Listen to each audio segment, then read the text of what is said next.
नमस्कार, आप देख रहे हैं द न्यूज बर्ड और मैं हूं आपके साथ पूजा। खबरों पर जाने से पहले एक नजर डालते हैं टॉप हेडलाइंस पर। पिस्टल के साथ एक अभियुक्त गिरफ्तार, भोपालपुरा थाना व डीएसटी टीम की संयुक्त कार्रवाई। जिला कलेक्टर ने कलेक्ट्रेट सभागार में ली बैंकों की बैठक, बैंकों से विभिन्न जन कल्याणकारी योजनाओं पर की चर्चा। भारतीय जनता पार्टी एससी मोर्चा ने जिला कलेक्ट्रेट के बाहर प्रदेश सरकार के खिलाफ किया प्रदर्शन, जिला कलेक्टर को सौंपा ज्ञापन। तो ये थी हेडलाइंस और अब खबरें विस्तार से। जिला स्पेशल टीम एवं भोपालपुरा थाना पुलिस ने अवैध हथियारों के खिलाफ संयुक्त कार्रवाई करते हुए एक पिस्टल के साथ एक अभियुक्त को गिरफ्तार किया है। जानकारी के अनुसार गिरफ्तार अभियुक्त का नाम तरुण डांगी, पिता नंदराम डांगी, निवासी छोटी नोखा, थाना भोपालपुरा बताया गया है। पुलिस ने अभियुक्त को गिरफ्तार किया है और पुलिस जानकारी जुटाने में लगी हुई है कि अभियुक्त ने पिस्टल क्यों खरीदी व किससे खरीदी। कार्रवाई में head constable Vikram Singh, DST Kartar Singh, पर्यटन थाना कांस्टेबल चंद्र कुमार, हरेंद्र, नरेंद्र, रामनिवास, उपेंद्र सिंह, डीएसटी एवं थाना भोपालपुरा से एसआई जगदीश चंद्र, हेड कांस्टेबल मन बहादुर, विजय सिंह की अहम भूमिका रही। उदयपुर में एक ऐसा मामला सामने आया है जिसमें एक व्यक्ति को दफनाने के बाद वापस पुलिस की मौजूदगी में कब्र से बाहर निकाला गया है। परिजनों से मिली जानकारी के अनुसार कैजार हुसैन की शादी कुछ वर्ष पूर्व जहरा से हुई थी, जो कि रिश्ते में कैजार की मौसी की लड़की है। कैजार की बहन की लड़की फातिमा ने बताया कि कल रात कैजार हुसैन की उसकी बहन के घर मौत हो गई।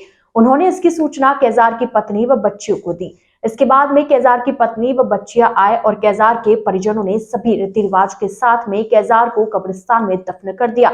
देर रात कैजार की पत्नी जहरा ने अम्मा माता थाना पुलिस को रिपोर्ट दी कि उसके पति को जहर देकर मारा गया है। इस पर अम्मा माता थाना पुलिस खांजी पीर कब्रिस्तान पहुंची, जहां शव को निकाला और महाराणा भोपाल चिकित्सालय की मोर्चरी में रखवाया। मृतक के परिजनों का आरोप है कि मृतक की पत्नी जहरा ने कभी भी अपने पति से अच्छा व्यवहार नहीं किया और पिछले 9 वर्षों से अपने पति को छोड़कर अलग रह रही थी। आए दिन अपने पति को परेशान करने के साथ साथ उसके परिजनों को भी परेशान करती रहती थी। जब मृतक की बेटी मारिया पालीवाला ने आरोप लगाया कि पिछले 8 से 9 वर्षों से उसके परिवार को उसके पिता से मिलने नहीं दिया जा रहा है। फिलहाल पुलिस ने शव का मेडिकल बोर्ड से पोस्टमार्टम करवाया है। पुलिस के द्वारा मामला दर्ज किया गया है और अग्रिम अनुसंधान जारी है। हाँ, थाना अम्बा माता में मृतक की पत्नी के द्वारा रिपोर्ट मिली थी। हम बॉडी का मेडिकल से बोर्ड करा मेडिकल बोर्ड से इसका पीएम करा के बॉडी उनको वापस सुपुर्द कर देंगे। इनके विवाद चल रहा है इसी वजह से। अच्छा, ठीक। रातों रात करोड़पति बनने के सपने हर कोई देखता है और ऐसे ही सपने जिले के कपासा में दिखाए जा रहे हैं, जहां ऑनलाइन गेमिंग का कारोबार तेजी से पनप रहा है। बड़ा बोनस का उपहार देकर जोगनिया बुक के संचालक 250 करोड़ महीने का कारोबार इस ऑनलाइन एप्लीकेशन से कर रहे हैं। इस एप्लीकेशन में क्रिकेट, फुटबॉल और कसिनो जैसे खेलों से मोटी रकम कमाई जा रही है। सोशल मीडिया पर छोटे बड़े पर्दे के कलाकारों के साथ बाकायदा ऑनलाइन गेमिंग से जुड़ने की अपील एड फिल्म के माध्यम से लोगों से की जा रही है। हालांकि अन्य गेमिंग प्लेटफॉर्म की तरह यहाँ कोई सूचना नहीं है कि आपको इस खेल की लत लग सकती है, लेकिन इसके बावजूद शक्ति कपूर, सपना चौधरी, तारक मेहता, फेम, बागा जैसे कई नामचीन कलाकार इस जोगनिया बुक का प्रचार कर रहे हैं।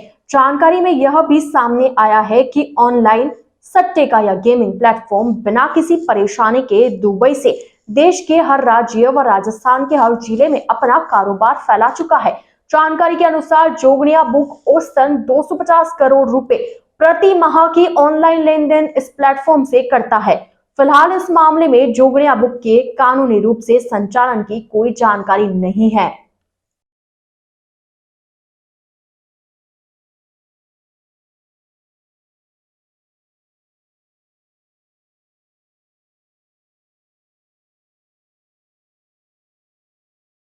हाय गाइस, मेरा नाम है शक्ति कपूर। घर बैठे कमाना चाहते हो हजारों लाखों रुपया, तो मैं बताने जा रहा हूं आपको इंडिया का सबसे बड़ा बुक, जोगनिया बुक। इसमें बहुत सारे लाइव गेम्स हैं, क्रिकेट, फुटबॉल, टेनिस और कसिनो गेम्स। और हाँ, आप चंद मिनटों में अपना पैसा विड्रॉ कर सकते हैं।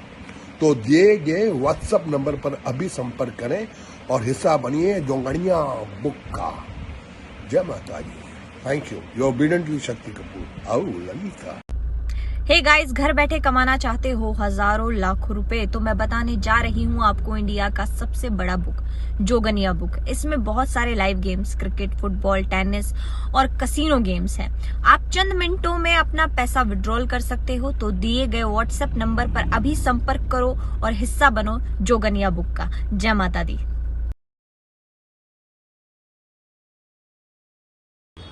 हेलो गाइस, घर पे बैठे बैठे हजारों लाखों रुपए कमाना चाहते हैं?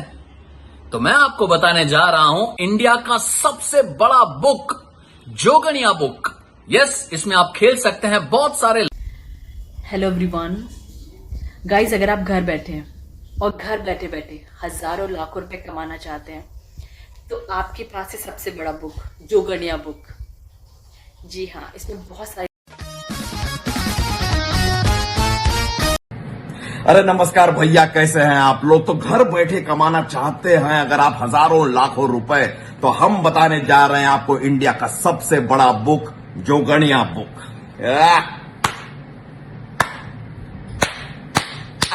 क्या बात है, इसमें बहुत सारे लाइव गेम्स हैं, क्रिकेट है, फुटबॉल है, टेनिस है, कसीनो गेम्स हैं, और हाँ, आप चंद मिनटों में अपना पैसा विड्रॉ भी कर सकते हैं। और क्या चाहिए जीवन में? तो दिए गए व्हाट्सएप नंबर पर अभी संपर्क करें और हिस्सा बनिए जोगनिया बुक का। जय माता दी। आज पूरे भारत में ऑनलाइन जो सट्टा चल रहा है वो कपासन सहित पूरे राजस्थान और पूरे हिंदुस्तान में आईपीएल सट्टा चल रहा है। उससे करोड़ों बच्चे और परिवार बर्बाद हो रहे हैं और इससे कितने घर बिक गए और कितने परिवार टूट गए, कितनी मौतें हो गई। और ये बड़े बड़े स्टार जो इनका प्रचार कर रहे हैं उनको देख के ये बच्चे बिगड़ रहे हैं। इसलिए सरकार से मतलब ये है कि इन ऑनलाइन सट्टे को किसी भी तरह से बंद किया जाए और इनके खिलाफ कानूनी कार्रवाई कर और इस बर्बादी को बचाने की कोशिश कर। ऑनलाइन सट्टा में एक बहुत भारी नाम जोगनिया बुक है, जिसके बड़े बड़े स्टार प्रचारक हैं। पैसे के पीछे क्यों बिक जाते हैं, सारे देश बर्बाद हो रहा है। जोगनिया बुक जो वर्तमान में पूरे भारत में संचालित हो रही है, जिसका बड़े बड़े स्टार प्रचार कर रहे हैं और जो विदेशों से संचालित हो रही है। कभी कभी पूर्व में ये स्थिति थी कि जोगनिया बुक मालिक स्वयं उधार लेकर के अपना व्यवसाय चलाते थे। आज अरबों रुपए में खेल रहे हैं और करोड़ों का व्यवसाय प्रतिदिन हो रहा है। इस पर सरकार और ईडी का ध्यान क्यों नहीं जा रहा है? लोपड़ा में बच्ची की जघन्य हत्या के मामले में मृतका के भाई को जनता क्लिनिक में संविदा नौकरी दिलाते हुए जिला कलेक्टर ताराचंद मीना बोले, अब राजू मेरे परिवार का सदस्य है, मेरे साथ रखकर राजू का भविष्य बनाऊंगा। दरअसल बीते दिनों उदयपुर जिले के मावली तहसील के लोपड़ा गांव में एक नाबालिग बच्ची की रेप के बाद नृशंस हत्या कर दी गई थी। इसके बाद मृतकों के परिजनों सहित विभिन्न संगठन मुआवजे और परिजन को नौकरी देने की मांग कर रहे थे, जिस पर कलेक्टर ताराचंद मीना ने तत्परता दिखाते हुए परिजनों को उचित मुआवजा दिलवाया था। वहीं मंगलवार को मृतका के भाई को जनता क्लिनिक पर संविदा नौकरी दी गई। कलेक्टर ने मृतका के भाई राजू गमेती को जनता क्लिनिक में संविदा नौकरी दिलाई है। साथ ही कलेक्टर ने संवेदनशीलता दिखाते हुए राजू को अपने घर पर यानी कलेक्ट्रेट आवास पर रहने के लिए आश्वस्त किया है। इस दौरान कलेक्टर ताराचंद मीना ने कहा कि अब राजू मेरे परिवार का सदस्य है, मेरे साथ रखकर राजू का भविष्य बनाऊंगा। इस दौरान कलेक्टर मीना ने परिवार को भी संबल देने के लिए आश्वस्त किया है। इस दौरान परिजनों ने कहा कि हमने ऐसा कलेक्टर आज दिन तक नहीं देखा। CMHO doctor Shankarlal Bamania, Mavli SDO Shrikant Vyas सहित परिवारजन भी इस दौरान मौजूद रहे। गत दिनों जैसा कि अभी समाचार पत्रों में आपने पढ़ा होगा कि लोपड़ा में जो इंसिडेंस हुआ था उसमें जो हमारी राजू गमेती है जो मृतका का भाई है, मेरा भी उस विलेज में विजिट हुआ था और उनके घर पर जाना हुआ था। हमारे जो प्रशासनिक अधिकारी, उत्पन्न अधिकारी जी और अन्य अधिकारी ने भी समय समय पर गांव की विजिट करके और सारी चीज़ों को केयर किया है। मैं जब विजिट में गया था तो मुझे परिवार ने अवगत कराया था कि उनका स्थिति बहुत ही निर्धन है और परिवार को संबल की आवश्यकता है, आजीविका का भी संकट है। तो मैंने उस समय ही निश्चय किया था कि जब आपका कार्य समाप्त हो जाए उसके पश्चात आप कलेक्ट्रेट आएँ और आपके जो बच्चे हैं उनको हम संविदा पर किसी न किसी सरकारी नौकरी में लगाएंगे, जिससे कि उनकी अध्ययन अध्यापन आगे निरंतर रहे और परिवार को भी संबल मिले। इस क्रम में आज सभी यहाँ आए हैं और आज हमने जनता क्लिनिक में संविदा के आधार पर प्लेसमेंट एजेंसी के थ्रू इनको राजू गमेती जी को एंगेज किया है। चूँकि मैं खुद भी आदिवासी वर्ग से आता हूँ, तो मैंने ये कहा था कि भी निवास की कोई समस्या नहीं रहेगी। उन्होंने हमें मेरे निवास पे ही मैं रखूँगा, जिससे कि इसका आगे फ्यूचर भी बन सके और केयर हो सके, स्टडी भी अपनी कंटिन्यूस कर सके और अपने परिवार को भी मदद कर सके। मैंने इनके पिता को और परिवारजनों को भी कहा है कि अन्य सहायता भी यदि कोई आप समझते हैं, कहीं पर कोई व्यवसाय, कोई बैंक लोन, अन्य कोई रियायत भी चाहते हैं, तो उसके बारे में भी ये बताएंगे।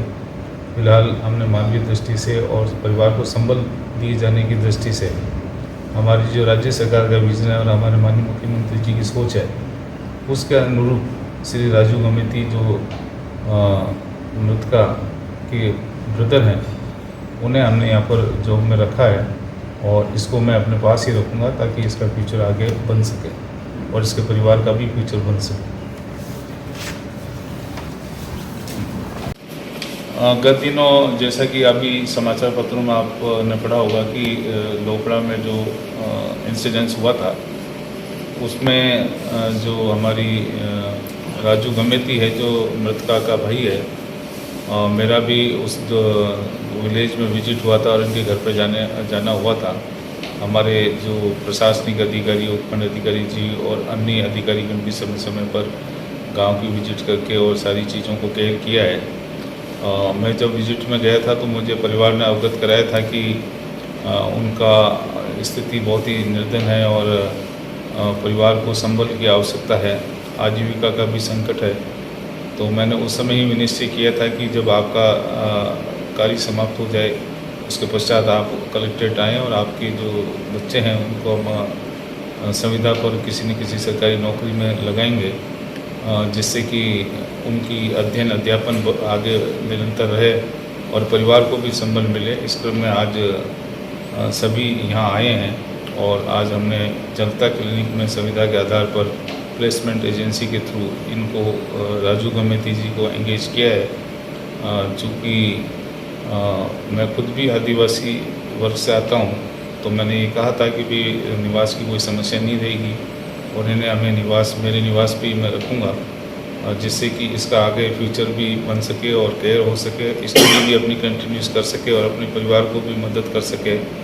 मैंने इनके पिता को और परिवारजनों को भी कहा है कि अन्य सहायता भी यदि कोई आप समझते हैं, कहीं पर कोई व्यवसाय, कोई बैंक लोन, अन्य कोई रियायत भी चाहते हैं, तो उसके बारे में भी ये बताएंगे। फिलहाल हमने मानवीय दृष्टि से और परिवार को संबल दिए जाने की दृष्टि से हमारी जो राज्य सरकार का विजन है और हमारे माननीय मुख्यमंत्री जी की सोच है, उसके अनुरूप श्री राजू गमेती जो मृतका के ब्रदर हैं, उन्हें हमने यहाँ पर जॉब में रखा है और इसको मैं अपने पास ही रखूँगा ताकि इसका फ्यूचर आगे बन सके और इसके परिवार का भी फ्यूचर बन सके। मंगलवार को जिला कलेक्टर ताराचंद मीना ने कलेक्ट्रेट सभागार में बैंकों की बैठक ली। इस दौरान कलेक्टर मीना ने एलडीएम राजेश जैन सहित बैंकों से विभिन्न जन कल्याणकारी योजनाओं पर चर्चा की।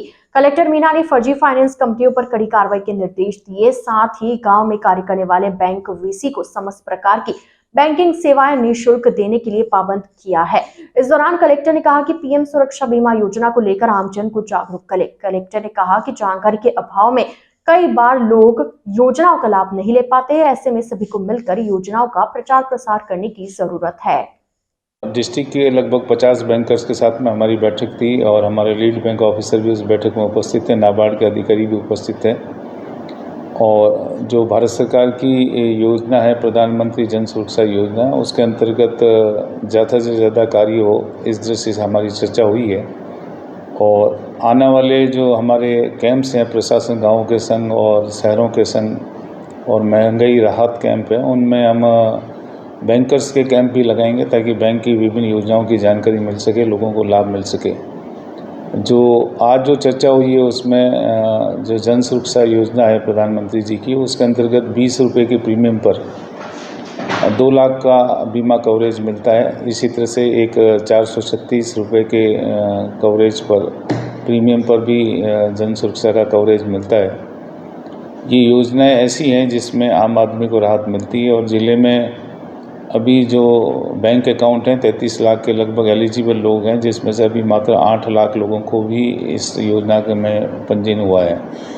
तो एक तो हमारा लक्ष्य है कि जो एलिजिबल 33 लाख लोग हैं उनका मतलब कवरेज के अंदर लाएं, क्योंकि मात्र 20 रुपये में 2 लाख रुपए की राहत उनको मिलेगी। उनको एक तरह से बीमा है और राज्य सरकार और केंद्र सरकार की जो अन्य योजनाएं उनका भी समानांतर रूप से इनको लाभ मिलेगा। इसको ज़्यादा से ज़्यादा हमने लोगों को जानकारी के लिए निर्देशित किया है और बैंकर्स को यही आग्रह किया है कि योजना से ज़्यादा लोगों को लाभान्वित करें ताकि जो योजना का उद्देश्य वो सफल हो सके।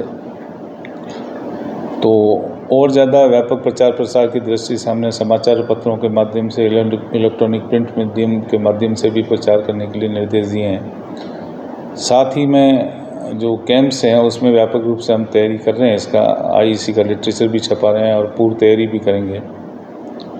इसके अलावा जो द न्यूज वर्ल्ड के इस बुलेटिन में फिलहाल वक्त हो चला एक छोटे से ब्रेक का। ब्रेक के बाद जल्द हाजिर होंगे। आप बने रहिए द न्यूज वर्ल्ड के साथ। स्मिता आओ, बेसो बेसो। क्या बात है, स्कार्फ में भी पहचान लिया? वो फेस पैक में भी पहचान लेती। बोलो आज बैंक कैसे? Money transfer? नहीं, कर दी ऐप से। तो एफडी? ऐप से। चेक बुक चाहिए होगी नहीं है ना? मेरी शादी है। ऐप में आप नहीं हो ना, इसीलिए खुद काट देने चली आई।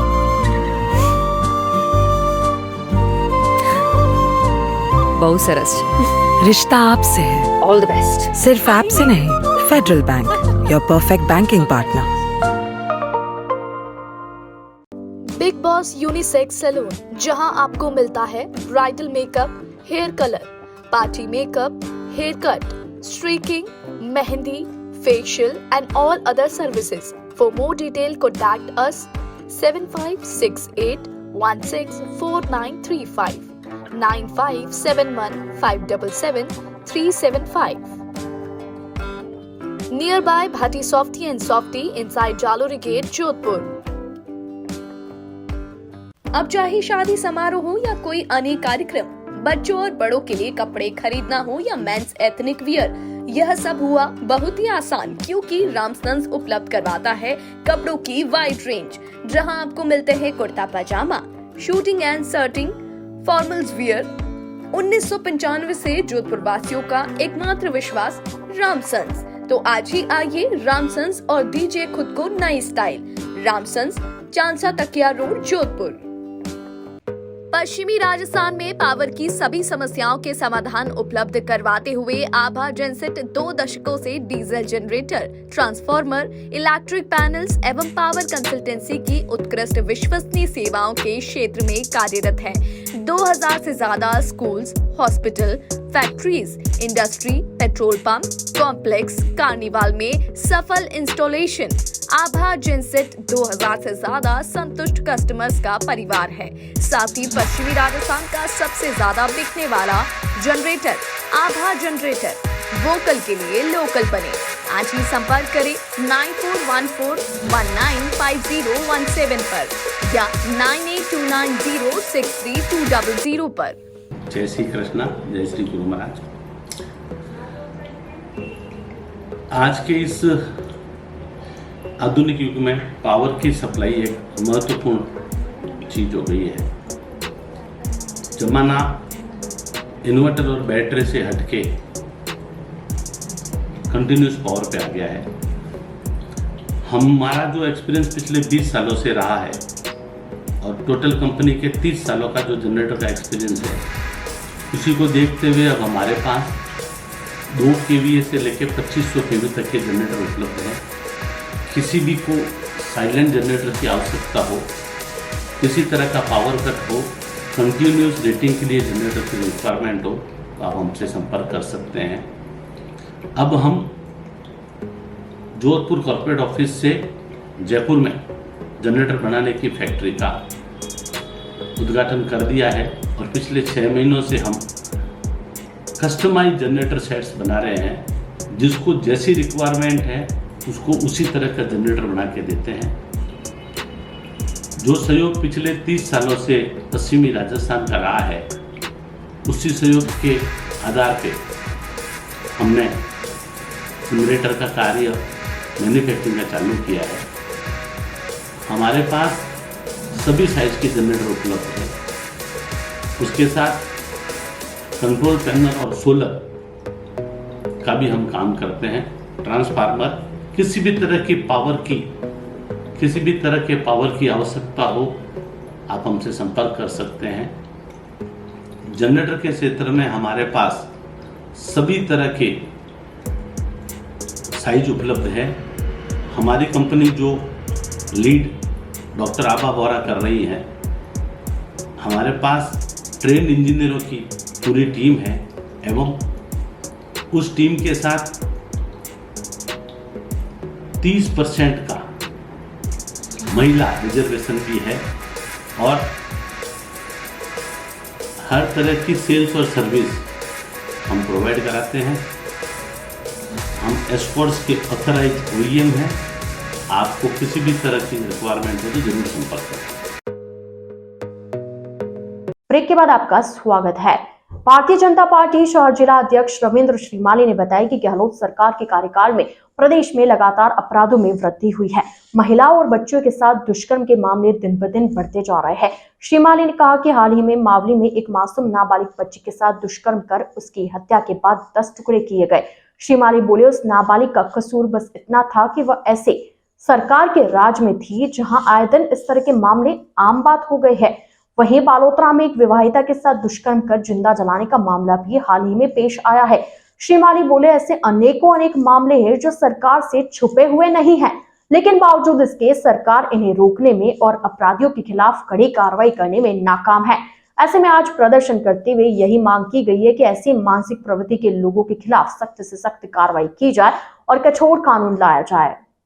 आज जिस घटनाक्रम को लेकर हम लोग यहाँ पर विरोध दर्ज कराकर कलेक्टर साहब को ज्ञापन दे रहे हैं कि किस प्रकार से दलितों के साथ में जो अपराध हो रहे हैं, दुष्कृत्य हो रहे हैं,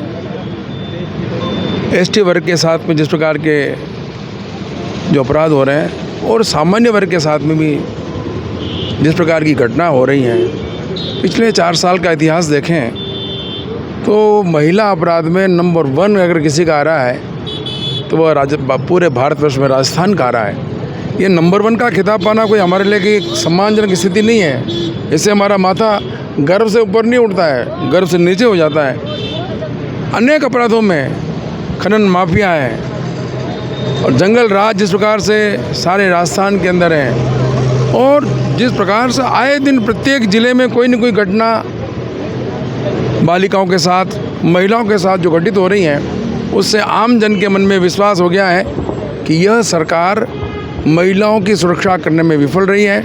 बालोतरा वाली बात को भी सभी लोगों ने बात कही है।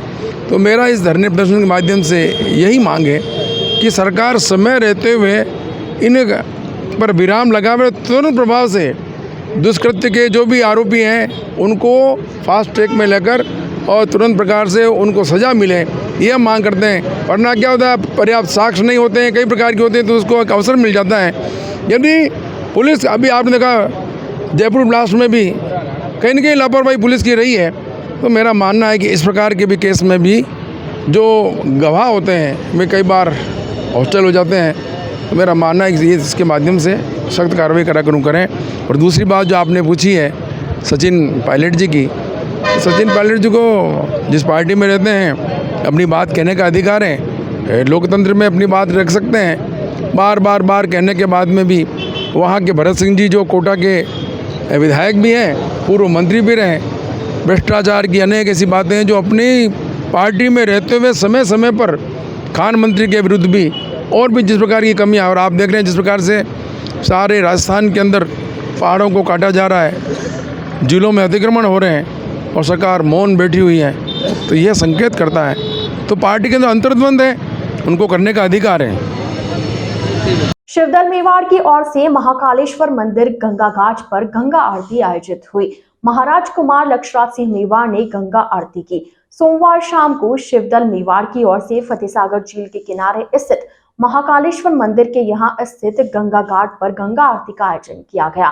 इस आयोजन में राज परिवार के महाराज कुमार लक्षराज सिंह मेवाड़ ने भाग लिया और गंगा आरती की। इस दौरान लक्षराज सिंह मेवाड़ ने कहा कि इस तरह के आयोजन से युवाओं में हमारी संस्कृति के प्रति जागरूकता उत्पन्न होती है।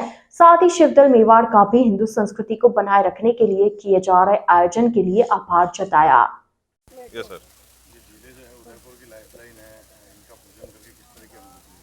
देखिए, बड़ी खुशी होती है और मैं कहीं ना कहीं ये समझता हूँ कि आज हमारी जो युवा शक्ति है उनको भी कहीं ना कहीं ये पैगाम और बहुत खूबसूरत एक सोच जाती है कि हमारे को ही आगे जो है इसका संरक्षण करना है। आज भी इसका संरक्षण करना है। जब से ये हमारे पास में आसानी से मुहैया हो गई हैं, तब से हमने घाटों के ऊपर आकर या इनके दर्शन करना या इनकी कदर करना जो है कहीं ना कहीं कम हुई है। आज वापस जो है वो सोच को एक जागृत करने का जो है कहीं ना कहीं एक प्रयास है। और मैं पूरी यहाँ की जो युवा शक्ति है उनको बहुत बहुत धन्यवाद ज्ञापित करता हूँ कि उन्होंने इस सोच को वापस पुनर्जीवित किया और उम्मीद करता हूं कि आपके माध्यम से जो है उदयपुर शहरवासियों तक ये बात जरूर पहुंचेगी।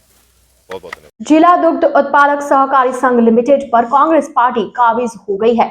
संघ के 7 वार्डों के चुनाव सोमवार को संपन्न हुए। 1.5 दशक बाद भाजपा के हाथ से अध्यक्ष पद की कुर्सी कांग्रेस ने छीन ली है।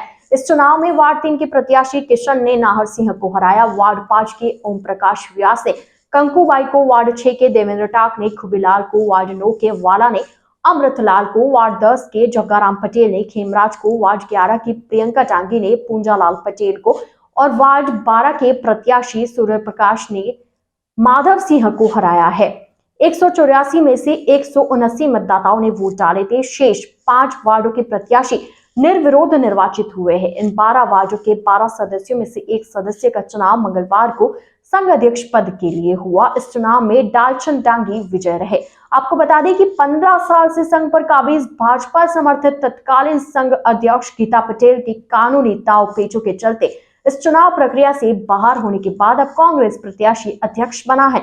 इसी साल भाजपा समर्थित पूर्व अध्यक्ष गीता पटेल का क्षेत्र समिति अध्यक्ष पद से हटाए जाने के बाद संघ अध्यक्ष पद की दौड़ से बाहर हो गई थी। कांग्रेस के पास संघ की कमान है, ऐसे में कांग्रेसियों में खासा उत्साह है। वहीं नवनिर्वाचित अध्यक्ष ने कहा कि वे जिला दूध उत्पादक सहकारी संघ को आगे बढ़ाने के लिए हर प्रयास करेंगे। वात्सल्य जन जागरण अभियान के तहत साध्वी ऋतंबरा आज से 4 दिन के लिए उदयपुर दौरे पर रहेंगी। वात्सल्य सेवा समिति के अध्यक्ष प्रकाश अग्रवाल एवं महामंत्री पारस सिंघवी ने बताया कि सांस्कृतिक राष्ट्रवाद की पुनर्स्थापना एवं वात्सल्य जन जागरण अभियान के देशव्यापी कार्यक्रमों के तहत साध्वी ऋतंबरा 11 से 14 तारीख तक के उदयपुर जिले के प्रवास पर है। मुख्य संरक्षक दिनेश भट्ट एवं धीरेन्द्र सचान ने बताया कि इस बार के प्रवास के दौरान पारिवारिक मिलन कार्यक्रमों की रचना की गई है, जिसके अंतर्गत शहर के विभिन्न क्षेत्रों में अलग अलग समाज के प्रबुद्धजनों से पारिवारिक मिलन कार्यक्रमों में चर्चा की जाएगी। स्वागत समिति अध्यक्ष डॉक्टर जिनेन्द्र शास्त्री एवं राजेश अग्रवाल ने बताया कि आज प्रातः मेवाड़ एक्सप्रेस रेल मार्ग से साध्वी ऋतंबरा उदयपुर पधारी है, जहां सैकड़ों की संख्या में शहरवासी एवं वात्सल्य सेवा समिति के सदस्यों द्वारा ढोल नगाड़े एवं पुष्प वर्षा के साथ उनका स्वागत किया गया। रेलवे स्टेशन से उन्हें अग्रसेन नगर स्थित निवास तक ले जाया गया। उन्होंने बताया कि साध्वी ऋतंबरा के आगमन से संपूर्ण सनातन समाज में हर्ष की लहर है। वरिष्ठ कैंसर रोग विशेषज्ञ डॉक्टर मनोज महाजन ने पारस अस्पताल में मेडिकल ऑन्कोलॉजी के डायरेक्टर का पद ग्रहण किया है। उन्हें मेडिकल ऑन्कोलॉजी के क्षेत्र में 14 वर्षों से भी ज्यादा समय का अनुभव है। उन्होंने army hospital Delhi, PMCH Udaipur जैसी प्रतिष्ठित संस्थानों के साथ भी लंबे समय तक कार्य किया है। आपको बता दें, कैंसर शरीर के अलग अलग अंगों में होने वाली बहुत ही घातक गंभीर बीमारी है। वैश्विक स्तर पर कैंसर मृत्यु का दूसरा प्रमुख कारण भी है। यह भारत में कई राज्यों सहित राजस्थान व उसके आसपास तेजी से बढ़ रहा है। डॉक्टर मनोज महाजन ने बताया कि भारत में कैंसर के बढ़ते मामलों का मुख्य कारण तंबाकू का सेवन, मद्यपान, अनुचित खान पान और अनियमित जीवन शैली है, जिसके कारण मोटापा बढ़ता है, इम्यूनिटी कमजोर होती है और धीरे धीरे वह कैंसर का कारक बन जाती है। उम्र बढ़ने के साथ उच्च कैलोरी युक्त आहार का सेवन भी जरूरी होता है। इसके लक्षणों को समझने के लिए जागरूकता बहुत आवश्यक है और लक्षणों का आभास होने पर तुरंत नजदीकी अस्पताल में संपर्क करना चाहिए। महाजन ने बताया कि भारत में होने वाले 6 मुख्य कैंसर में स्तन कैंसर, मुंह का कैंसर, सर्वाइकल कैंसर, फेफड़े का कैंसर, पेट का कैंसर और कोलोरेक्टल कैंसर है। WHO के नए अनुमानों के अनुसार भारत में प्रत्येक 10 भारतीयों में से एक को अपने पूरे जीवन काल में कैंसर विकसित होने की संभावना है और 15 में से एक व्यक्ति की मौत कैंसर के कारण हो सकती है। इसलिए लोगों का कैंसर के प्रति जागरूक होना अधिक महत्वपूर्ण है, जिससे जल्द से जल्द इस पर नियंत्रण पाया जा सके। नमस्कार, मैं डॉक्टर मनोज महाजन, कैंसर रोग विशेषज्ञ। हम आज पारस ऑन्कोलॉजी सेंटर, पारस कैंसर सेंटर का आगाज़ करने के लिए हमने आप सबको बुलाया था। यहाँ पे हम जैसे कि हमने बताया, जो चर्चा की उसमें कैंसर की कीमोथेरेपी करेंगे, सर्जरी करेंगे और आने वाले टाइम में रेडिएशन थेरेपी, पेट स्कैन और उसके नए एडवांसेस जो बोन मैरो ट्रांसप्लांट, जो कि उदयपुर में कहीं पे भी अवेलेबल नहीं है, CAR-T cell therapy, immunotherapy, targeted therapy, इन सब का हम आगे चल के हम इसका एक यहाँ पे प्रचलन शुरू करने वाले हैं। यहाँ पे हमारे पास आज की डेट में चिरंजीवी RGHS ऐसी योजनाएं भी है जो कि ज़्यादा से ज़्यादा पब्लिक को, ज़्यादा से ज़्यादा लोगों को इसकी सेवाएं कैंसर के लिए मिले। और आने वाले दिनों में हम इनको मेडिकल टूरिज्म, यानी हम जो कुछ विदेशों से भी लोग आएंगे उनको भी हम सेवा करने के माध्यम से इन सब का स्टैंडर्ड बढ़ाने की कोशिश करेंगे। सर, आपने बताया था कि अभी कीमोथेरेपी का यूज जो है काफ़ी कम होगा, उसको लेके क्या कुछ उदयपुर में सेवाएं होंगी? यस, कैंसर का अभी जो ट्रीटमेंट है धीरे धीरे चेंज हो रहा है, पर्सनलाइज मेडिसिन में हो रहा है। पर्सनलाइज मेडिसिन यानी हर इंडिविजुअल के लिए हम उनकी एक मॉलिक्यूलर जांचें करेंगे, जिसका सेंट्रलाइज लैब हम पारस कैंसर सेंटर में शुरू करेंगे। उसके माध्यम से हम हर पेशेंट को अलग अलग सटीक इलाज दे पाएंगे, स्पेसिफिक इलाज दे पाएंगे और उस तरह से हम कैंसर का कीमोथेरेपी का जो प्रमाण है, प्रचलन है, वो कुछ हद तक कम कर पाएंगे। 4.5 करोड़ का आपने अभी आंकड़ा बताया कि कैंसर से जो मौतें थी, 2 बड़े आपने कारण बताए, तो किस तरह की अवेयरनेस अगर हो तो ये कैंसर के जो है लक्षण दिखाई ना दे और कैंसर हो ही ना। कैंसर के अवेयरनेस के लिए हम सबको साथ मिलना है और उसके लिए हम कहेंगे कि एक सबके लिए मेरा एक मैसेज रहेगा, तंबाकू सेवन करना बंद करें, अल्कोहल का सेवन करना बंद करें। और जो लक्षण होते हैं, ज़्यादातर हम बोलते हैं कि जो कॉमन कैंसर से मुंह का कैंसर काफ़ी कॉमन है इंडिया में, बार बार मुंह में छाले होना और जो जल्द ही नहीं भरना, ये एक प्रमुख लक्षण होता है। छाती में, ब्रेस्ट में गिठार होना, जो बच्चेदानी के मुंह से अगर खून जाता है या महावरी की बात खून आना, एक कॉमन लक्षण है कॉमन कैंसर। बीते कुछ सालों से मोहनलाल सुखाड़िया विश्वविद्यालय लगातार राजनीतिक अखाड़ा बन चुका है, जहां छात्रों की पढ़ाई पर फोकस कम और राजनीति पर ज्यादा दिया जाता है। ऐसा ही राजनीतिक मामला सामने आया है, जहां कुछ दिन पूर्व राजनीतिक मंच बना MLSU का छात्र संघ कार्यालय उद्घाटन का कार्यक्रम अब यूनिवर्सिटी के हजारों प्रतिभावान छात्रों के लिए परेशानी का सबब बन चुका है। यूनिवर्सिटी के लिए छात्र संघ कार्यालय उद्घाटन इतना महत्वपूर्ण था कि परीक्षाओं के टाइम टेबल से छेड़छाड़ किया गया, जिसके कारण अब 11, 12 व 13 अप्रैल को लगातार परीक्षाएं रखी गई है। लगातार 3 दिन परीक्षाओं के कारण पढ़ने का पर्याप्त समय नहीं मिल पाने से छात्र परेशान है। इतना ही नहीं, आज ज्योतिबा फुले की जयंती होने पर राज्य सरकार ने राजकीय अवकाश घोषित किया है, लेकिन यहाँ देखने वाली बात यह है कि राजकीय अवकाश के बाद भी यूनिवर्सिटी में परीक्षा आयोजित की गई है। आर्ट्स कॉलेज के पूर्व अध्यक्ष भूपेंद्र सिंह देवड़ा का कहना है कि सुखाड़िया विश्वविद्यालय अपनी हठधर्मिता पर उतारू है, जहां राजकीय अवकाश को महत्वपूर्ण नहीं मानते हुए परीक्षा आयोजित कर रहे। वहीं विश्वविद्यालय अपनी राजनीति में इतना मशगूल है कि छात्र संघ उद्घाटन कार्यालय उनके लिए महत्वपूर्ण था। मैं भूपेंद्र सिंह देवड़ा, पूर्व छात्र संघ अध्यक्ष कला महाविद्यालय। जैसा कि आज 11 अप्रैल को ज्योतिबा फुले जयंती का सार्वजनिक अवकाश राजस्थान की अशोक गहलोत सरकार ने रखा है, ये बहुत ही स्वागत योग्य निर्णय है। लेकिन यूनिवर्सिटी प्रशासन ने आज के दिन भी परीक्षाएं यथावत रखी है। जैसा कि पूर्व में 28 मार्च के दिन राजनीतिक पूर्वाग्रह से ग्रसित होकर इन्होंने 20,000 बच्चों के परीक्षा बिना किसी कारण के स्थगित करी थी। लेकिन आज सार्वजनिक अवकाश होने के बावजूद, बच्चों की 3 दिन तक रेगुलर परीक्षाएं होने के बावजूद उन्हें किसी भी तरीके का इसमें छूट दी जा सकती थी, इनको अवकाश दिया जा सकता था आज, लेकिन इस तरीके से अवकाश नहीं दिया गया है। ये बिल्कुल ही इस चीज़ का NSU पूरी तरह से विरोध करती है और विश्वविद्यालय प्रशासन एक पार्टी के एजेंट के रूप में कार्य कर रही है, इसका भी NSU पूर्ण रूप से विरोध करती है। आज किसी अवकाश होना चाहिए था। आइए चलते चलते एक बार फिर नजर डालते हैं आज की टॉप हेडलाइंस पर। पिस्टल के साथ एक अभियुक्त गिरफ्तार, भोपालपुरा थाना व डीएसटी टीम की संयुक्त कार्रवाई। जिला कलेक्टर ने कलेक्ट्रेट सभागार में ली बैंकों की बैठक, बैंकों से विभिन्न जन कल्याणकारी योजनाओं पर की चर्चा। भारतीय जनता पार्टी एससी मोर्चा ने जिला कलेक्ट्रेट के बाहर प्रदेश सरकार के खिलाफ किया प्रदर्शन, जिला कलेक्टर को सौंपा ज्ञापन। तो आज के इस बुलेटिन में फिलहाल इतना ही। अब दीजिए इजाजत, पूजा को, और आप बने रहिए द न्यूज बर्ड के साथ। नमस्कार।